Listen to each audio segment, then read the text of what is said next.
আজ যেটা বানাতে যাচ্ছি তার জন্য বেসনও চাই না, আটাও চাই না, ময়দাও চাই না, সুজিও চাই না, কিছুই চাই না কিন্তু।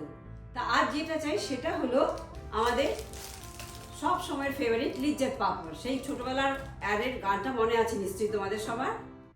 বানাবো আজ পাপড় পনির roll, like a spring roll. কিন্তু নিয়েছি এখানে পনির ব্লক, যেটা আমি লম্বা লম্বা করে স্লাইস করে কিন্তু কেটে নেব। আর পনির ব্লকেরও থিকনেসটা কিন্তু তোমরা দেখে নিয়েছো। যদি খুব পাতলা করে কাটি তবে কিন্তু ভেঙে যাবে, তাই জন্য একটুখানি পুরু করে কিন্তু একটু মোটা মোটা লম্বা করে কিন্তু কেটে নিয়েছি এখানে। পনিরের তো নিজস্ব কোনো স্বাদ নেই, তাই একটু ম্যারিনেট করে নিলে কিন্তু খেতে ভালো লাগবে, তাই ম্যারিনেশন তো মাস্ট। ম্যারিনেশন দিচ্ছি কাশ্মীরি লাল লঙ্কার গুঁড়ো, সামান্য হলুদ গুঁড়ো, স্বাদ অনুযায়ী দেবো লবণ। আমি এখানে দিচ্ছি তন্দুরি মশলা, তোমরা কিন্তু যে কোনো পছন্দ মতো মশলা ব্যবহার করতে পারো। কুচিয়ে রাখা ধনে পাতা কুচি দিচ্ছি, দেব লেবুর রস। এবার আমাদের পনিরগুলোকে কিন্তু ভালো করে কোট করে নিতে হবে। তোমরা যে কিন্তু তন্দুর মশলার কাছে জায়গায় কিন্তু অন্য কিছু ব্যবহার করতে পারো, আবার লেবুর রসের জায়গায় কিন্তু সামান্য তেল দিয়ে দিতে পারো। এতে ভালো করে পনিরের গায়ে কিন্তু কোটিংগুলো ভালো করে লেগে যাবে। যারা পনির খেতে পছন্দ করো না বা ভিগান, তারা কিন্তু টোফুও ইউজ করতে পারো এখানে। সবগুলো পনির স্লাইস কিন্তু ভালো করে মশলার সাথে কিন্তু কোট করে নেওয়া হয়েছে।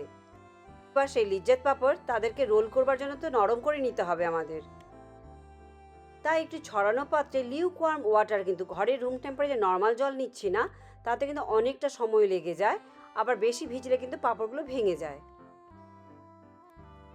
তাই সামান্য গরম জলে কিন্তু 30 to 40 সেকেন্ড একটু ভিজিয়ে রাখবো। আর দেখতে হবে কর্নারগুলো যেন ভালো করে কিন্তু নরম হয়ে যায় ভিজে গিয়ে। পাঁপড় ভালোভাবে নরম হয়ে গেলে কিন্তু ভালো করে জল ঝরিয়ে কিন্তু আমাদেরকে নিতে হবে, কোনো জল যেন না থাকে। ভালোভাবে জল ঝরানো হয়ে গেলে ম্যারিনেট করে রাখা একটি পনিরের স্লাইস নিয়ে কিন্তু মাঝখানে একদম না, একটু কিনারের দিকে দিয়ে আমাদেরকে স্প্রিং রোল যেভাবে আমরা রোল করি সেভাবে কিন্তু আমাদেরকে রোল করে নিতে হবে। আমাদের কিন্তু এখানে ময়দা বা কর্নফ্লাওয়ারে কোনো মিক্সচার দিয়ে কিন্তু মুখগুলো আটকাতে হবে না, কারণ পাঁপড় অলরেডি ভিজে গেছে, আপনা আপনি কিন্তু স্টিক হয়ে যায়।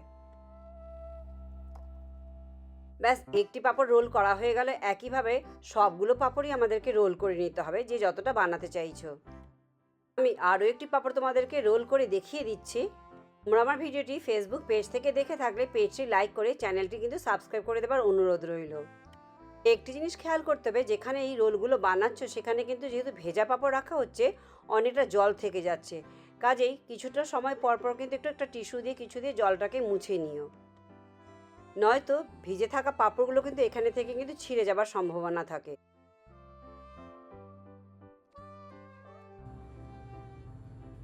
সবগুলো পনিরকে কিন্তু জামা কাপড় পরিয়ে দেওয়া হয়েছে। এবার হেলদি ওয়েতেও দেখাবো, আবার আনহেলদি ওয়েতেও দেখাবো, তোমরা চুজ করবে কিভাবে তোমরা খেতে চাও। আমি আজ তোমাদের 3 ভাবে দেখাবো কি করে এই পনির রোলগুলো তোমরা বানাতে পারো। সামান্য তেল প্যানে দিয়ে কিন্তু আমি শ্যালো ফ্রাই করছি এখানে। যেমন কিভাবে ফ্রাই করছো সেটা তোমাদের পছন্দের উপর, তেমনি কিন্তু কড়া করে ভাজবে না, একটু হালকা করে ভাজবে, সেটাও কিন্তু নিজেদের পছন্দের ব্যাপার। এক পিঠ কিন্তু আমরা কড়া করে ভেজেছি, আরেক পিঠ কিন্তু একটু হালকা করে ভেজেছি। তেল গরম করে নিয়ে কিন্তু মিডিয়াম আঁচেই কিন্তু ভাজতে হবে আমাদের। আবার যদি চাও ডিপ ফ্রাই করে খেতে, ডিপ ফ্রাইও তোমরা করতে পারো। এই গড়ে রাখা পনির রোলগুলো কিন্তু একটু ড্যাম ক্লথ দিয়ে এরকম করে ঢেকে রাখো, নয়তো কিন্তু ড্রাই হয়ে যায়। হেলদিভাবে অপশন হলো এয়ার ফ্রায়ার। প্রথমে 180 ডিগ্রিতে 3 মিনিটস কিন্তু একটু প্রিহিট করে নিচ্ছি। চাইলে টোটালি কিন্তু অয়েল ফ্রি করতে পারো, আবার চাইলে এরকম সামান্য অয়েল স্প্রে করে দিয়েও কিন্তু করতে পারো। প্রিহিট করে নিয়ে 180 ডিগ্রি সেন্টিগ্রেডে কিন্তু 12 মিনিট আমাদেরকে এই এয়ার ফ্রায়ার ফ্রাই করে নিতে হবে। তবে হ্যাঁ, মিনিট সাথে পর এয়ার ফ্রায়ার খুলে নিয়ে কিন্তু আবার উল্টে দিয়ে অপর পিঠটি কুক করে নেব, এতে কিন্তু ইভেনলি কুক হবে আর ক্রাঞ্চিও হবে। জেনারেলি পাঁপড় আর পনির দুটোই কিন্তু বাড়িতে থাকে, তাই গেস্ট বাড়িতে আসবে ভাবলে পরে ঝটপট কিন্তু এই ডেলিশিয়াস, ইজি আর খুবই কিন্তু মাউথ ওয়াটারিং একটি স্ন্যাক্স তোমরা ঝটপট বানিয়ে নিতে পারো। মিনিট সাথে পর কিন্তু এয়ার ফ্রায়ার খুলে কিন্তু ফ্লিপ করে দিয়েছি রোলগুলো।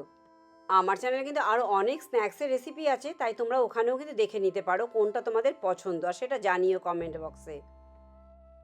তাই এই পাঁপড় পনির রোল তোমাদেরকে 3 ভাবে করে দেখালাম। তোমরা কোন ওয়েতে খেতে পছন্দ করবে সেটা কিন্তু জানাতে ভুলো না, কমেন্ট বক্সে জানিয়ে দিও। এবার কুড়মুড়ে পাঁপড় পনির রোলগুলোকে একটু কাশ্মীরি লাল লঙ্কা দিয়ে একটু ছড়িয়ে দিয়ে কিন্তু গার্নিশ করে নিচ্ছি, এতে দেখতে কিন্তু খুব ভালো লাগবে। তোমাদেরকে একটা কেটে দেখাচ্ছি ভেতরটা দেখতে কেমন লাগছে।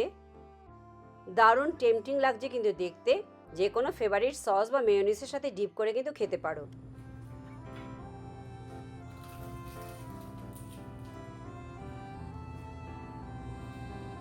কি ক্রাঞ্চি হয়েছে, শব্দটা নিশ্চয়ই শুনতে পেরেছো তোমরা। চপও নয়, কাটলেটও নয়, পকোড়াও নয়, কিছুই নয় কিন্তু। তো কেমন লাগলো ভিডিওটি জানাতে একদম ভুলো না। পরে আবার অন্য কোনো ভিডিও নিয়ে তোমাদের কাছে চলে আসবো। আর একটি লাইক, শেয়ার, সাবস্ক্রাইব করতে কিন্তু একদম ভুলো না। চলো আজকে এখানেই শেষ করছি, বাই বাই।